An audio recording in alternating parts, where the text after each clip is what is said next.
Hare Krishna, the 35th Shloka from the 13th chapter, Nature, the Enjoyer and Consciousness.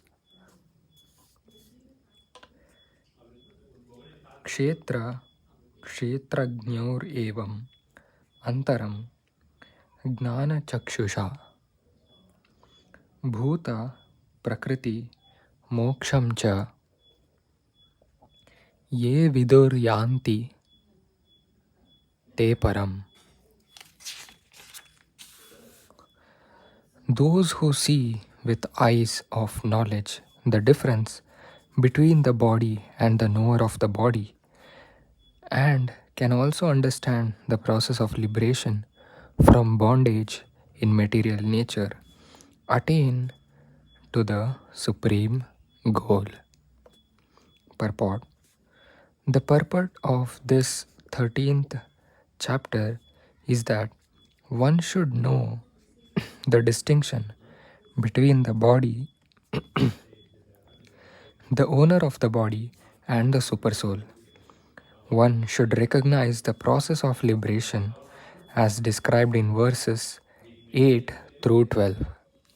Then one can go on to the supreme destination.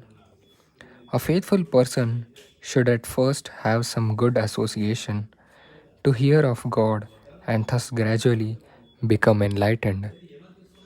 If one accepts a spiritual master, one can learn to distinguish between matter and spirit, and that becomes the stepping stone for further spiritual realization. A spiritual master, by various instructions, teaches his students to get free from the material concept of life. For instance, in Bhagavad Gita, we find Krishna instructing Arjuna to free him from materialistic considerations. One can understand that this body is matter. It can be analyzed with its 24 elements. The body is the gross manifestation, and the subtle manifestation is the mind and psychological effects. And the symptoms of life are the interaction of these features. But over and above this, there is the soul, and there is also the supersoul. The soul and the supersoul are two. This material world is working by the conjunction of the soul and the 24 material elements.